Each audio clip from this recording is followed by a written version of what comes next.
A Shard of Ice. Chapter 4. We'll be able to talk freely here. Sit down, Geralt. What was most conspicuous about the workshop was the impressive number of books. They took up most of the space in the large chamber. Bulky tomes filled the bookcases on the walls, weighed down shelves, and were piled high on chests and cabinets. The Witcher judged that they must have cost a fortune. Of course, neither was there any shortage of other typical elements of decor. A stuffed crocodile, dried porcupine fish hanging from the ceiling, a dusty skeleton, and a huge collection of jars full of alcohol containing, it seemed, every conceivable abomination. Centipedes, spiders, serpents, toads, and also countless human and non-human parts, mainly entrails. There was even a homunculus, or something that resembled a homunculus, but might just as likely have been a smoked newborn baby. The collection made no impression on Geralt, who had lived with Yennefer in Vengerberg for 6 months, and Yennefer had a yet more fascinating collection, even including a phallus of exceptional proportions, allegedly that of a mountain troll. She also possessed a very expertly stuffed unicorn, on whose back she liked to make love. Geralt was of the opinion that if there existed a place less suitable for having sex, it was probably only the back of a live unicorn. Unlike him, who considered his bed a luxury and valued all the possible uses of that marvellous piece of furniture, Yennefer was capable of being extremely extravagant. Geralt recalled some pleasant moments spent with the sorceress on a sloping roof, in a tree hollow full of rotten wood, on a balcony, someone else's to boot, on the railing of a bridge, in a wobbly boat on a rushing river, and levitating 30 fathoms above the earth. But the unicorn was the worst. One happy day, however, the dummy broke beneath him, split and fell apart, supplying much amusement. "What amuses you so much, Witcher?" Istreth asked, sitting down behind a long table, overlaid with a considerable quantity of mouldy skulls, bones, and rusty ironware. "Whenever I see things like that," the Witcher said, sitting down opposite the sorcerer, pointing at the array of jars, "I wonder whether you really can't make magic without all that stomach-turning ghastliness."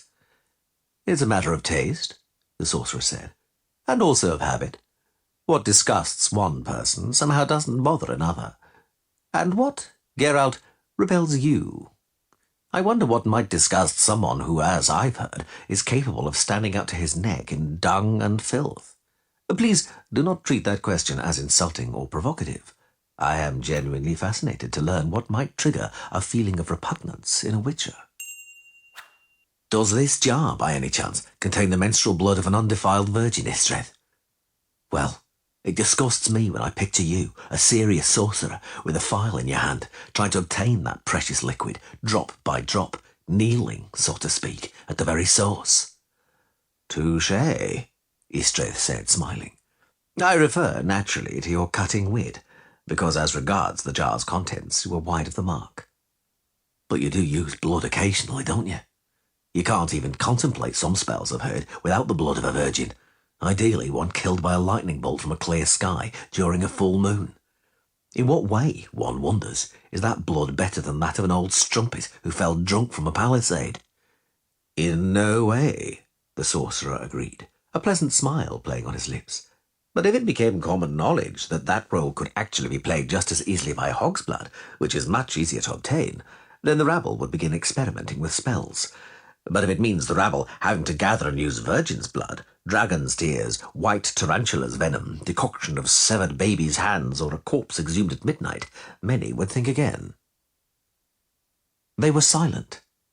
Istreth, apparently deep in thought, tapped his fingernails on a cracked, browned skull, which lacked its lower jaw, and ran his index finger over the serrated edge of a hole gaping in the temporal bone. Geralt observed him unobtrusively.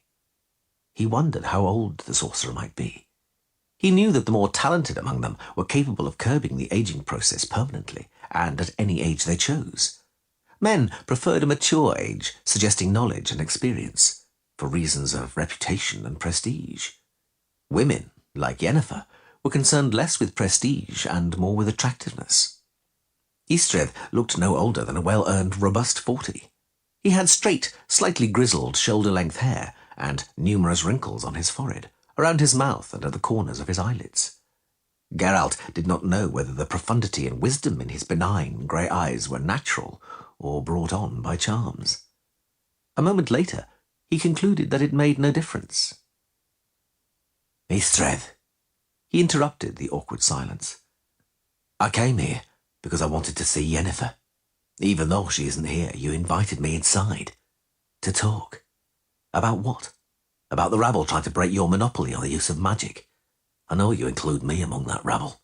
That's nothing new to me. For a while I had the impression you would turn out to be different to your confreres, who have often entered into serious conversations with me, in order just to inform me that they don't like me." "I have no intention of apologizing to you for my, as you call them, confreres," the sorcerer answered calmly. "I understand them, for, just like them, in order to gain any level of proficiency at sorcery, I had to apply myself seriously. While still a mere stripling, when my peers were running around fields with bows, fishing or playing odds and evens, I was poring over manuscripts. My bones and joints ached from the stone floor in the tower, in the summer, of course, because in the winter the enamel on my teeth cracked. I would cough from the dust on old scrolls and books until my eyes bulged from their sockets, and my master, old Rödeskilde, never passed up an opportunity to flog me with a knout, clearly believing that without it I would not achieve satisfactory progress in my studies. I didn't enjoy soldiering or wenching or drinking during the years when all those pleasures taste the best." "Poor thing," the Witcher grimaced. "Indeed, it brings a tear to my eye." "Why the sarcasm? I'm trying to explain why sorcerers aren't fond of village quacks, charmers, healers, wise women, and witches. Call it what you will, even simple envy, but here lies the cause of the animosity. It annoys us when we see magic, a craft we were taught to treat as an elite art, a privilege of the few and a sacred mystery, in the hands of laymen and dilettantes. Even if it is shoddy, pitiable, derisory magic. That is why my confreres don't like you. Incidentally, I don't like you either." Geralt had had enough of the discussion, of pussyfooting around, of the feeling of anxiety which was crawling over the nape of his neck and his back like a snail. He looked straight into Istredd's eyes and gripped the edge of the table. "It's about Yennefer, isn't it?" The sorcerer lifted his head, but continued to tap the skull on the table with his fingernails. "I commend your perspicacity," he said, steadily returning the witch's gaze. "My congratulations. Yes, it's about Yennefer." Geralt was silent. Once, years ago, many, many years ago, as a young witcher, he had been waiting to ambush a manticore, and he sensed the manticore approaching. He did not see or hear it. He sensed it. He had never forgotten that feeling, and now he felt exactly the same. "Your perspicacity," the sorcerer went on, "will save us a great deal of the time we would have wasted on further fudging, and this way the issue is out in the open." Geralt did not comment. "My close acquaintance with Yennefer," Istredd continued, "goes back a long way, Witcher. For a long time it was an acquaintance without commitment, based on longer or shorter, more or less regular periods of time together. This kind of non-committal partnership is widely practiced among members of our profession. It's just that it suddenly stopped suiting me. I determined to propose to her that she remain with me permanently." "How did she respond?" "That she would think it over. I gave her time to do so. I know it is not an easy decision for her." "Why are you telling me this, Istredd? What drives you, apart from this admirable but astonishing candour, so rarely seen among members of your profession? What lies behind it?" "Prosaicness," the sorcerer sighed. "For you see, your presence hinders Yennefer in making a decision. I thus request you to remove yourself, to vanish from her life, to stop interfering. In short, that you get the hell out of here, ideally quietly and without saying goodbye, which, as she confided in me, you are wont to do." "Indeed?" Geralt smiled affectedly. "Your blunt sincerity astonishes me more and more. I might have expected anything, but not such a request. Don't you think that instead of asking me, you ought rather to leap out and blast me with ball lightning? You'd be rid of the obstacle and there'd be just a little soot to scrape off the wall. An easier and more reliable method. Because, you see, a request can be declined, but ball lightning can't be. I do not countenance the possibility of your refusing. Why not? Would this strange request be nothing but a warning preceding the lightning bolt, or some other cheerful spell? Or is this request to be supported by some weighty arguments? Or a sum which would stupefy an avaricious witcher? How much do you intend to pay me to get out of the path leading to your happiness? The sorcerer stopped tapping the skull, placed his hand on it, and clenched his fingers around it. Geralt noticed his knuckles whitening. I did not mean to insult you with an offer of that kind, he said. I had no intention of doing so, but if... Geralt, I am a sorcerer, and not the worst. I wouldn't dream of feigning omnipotence here, but I could grant many of your wishes should you wish to voice them. Some of them as easily as this. He waved a hand, carelessly, as though chasing away a mosquito. The space above the table suddenly teemed with fabulously coloured Apollo butterflies. My wish, Istreth, the Witcher drawled, shooing away the insects fluttering in front of his face, is for you to stop pushing in between me and Yennefer. I don't care much about the propositions you're offering her. You could have proposed to her when she was with you, long ago, because then was then, and now is now.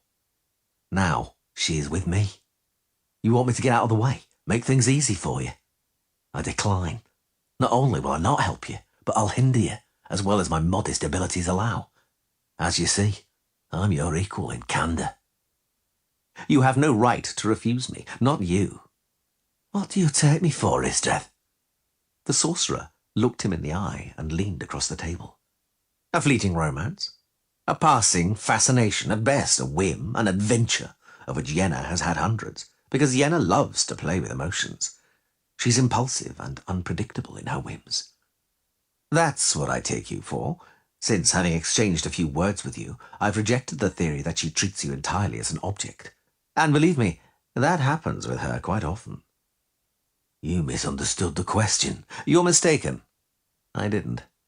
But I'm intentionally talking solely about Yenna's emotions.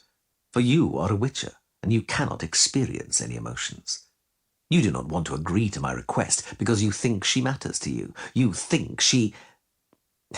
Geralt, you're only with her because she wants it, and you'll only be with her as long as she wants it. And what you feel is a projection of her emotions, the interest she shows in you. By all the demons of the netherworld, Geralt, you aren't a child. You know what you are. You're a mutant. Don't understand me wrongly. I don't say it to insult you or show you contempt. I merely state a fact. You're a mutant, and one of the basic traits of your mutation is utter insensitivity to emotions. You are created like that in order to do your job. Do you understand? You cannot feel anything. What you take for emotion is cellular, somatic memory, if you know what those words mean. It so happens I do. All the better. Then listen. I'm asking you for something which I can ask of a witcher, but which I couldn't ask of a man. I am being frank with a witcher. With a man, I couldn't afford to be frank. Geralt, I want to give Yenna understanding and stability, affection and happiness. Could you, hand on heart, pledge the same? No, you couldn't. Those are meaningless words to you. You trail after Yenna like a child, enjoying the momentary affection she shows you. Like a stray cat that everyone throws stones at. You purr, contented, because here is someone who's not afraid to stroke you. Do you understand what I mean? Oh, I know you understand. You aren't a fool, that's plain. You see yourself that you have no right to refuse me if I ask politely. I have the same right to refuse as you have to ask, Geralt drawled, and in the process they cancel each other out. So, we return to the starting point, and that point is this. Yen, clearly not caring about my mutation and its consequences, is with me right now. You proposed to her. That's your right. She said she'd think it over. That's her right. Do you have the impression I'm hindering her in taking a decision? That she's hesitating? That I'm the cause of her hesitation? Well, that's my right. If she's hesitating, she clearly has reason for doing so. I must be giving her something, though perhaps the word is absent from the Witcher dictionary. Listen, no, you listen to me. She used to be with you, you say. Who knows? Perhaps it wasn't me, but you who was the fleeting romance, a caprice, a victim of those uncontrolled emotions so typical of her. Istredd, I cannot even rule out her treatment of you as completely objectionable. That, my dear sorcerer, cannot be ruled out just on the basis of a conversation. In this case, it seems to me, the object may be more relevant than eloquence. Istredd did not even flinch. He did not even clench his jaw. Geralt admired his self-control. None the less, the lengthening silence seemed to indicate that the blow had struck home. "You're playing with words," the sorcerer said finally. "You're becoming intoxicated with them. You try to substitute words for normal human feelings which you do not have. Your words don't express feelings, they are only sounds, like those that skull emits when you tap it. For you are just as empty as this skull. You have no right—" "Enough!" Geralt interrupted harshly, perhaps even a little too harshly. "Stop stubbornly denying me rights. I've had enough of it, do you hear? I told you our rights are equal. No, damn it, mine are greater." "Really?" the sorcerer said, paling somewhat, which caused Geralt unspeakable pleasure. "For what reason?" The Witcher wondered for a moment and decided to finish him off. "For the reason," he shot back, "that last night she made love with me and not with you." Istredd pulled the skull closer to himself and stroked it. His hand, to Geralt's dismay, did not even twitch. "Does that, in your opinion, give you any rights?" "Only one. The right to draw a few conclusions." "Ah," the sorcerer said slowly. "Very well. As you wish. She made love with me this morning. Draw your own conclusions. You have the right. I already have." The silence lasted a long time.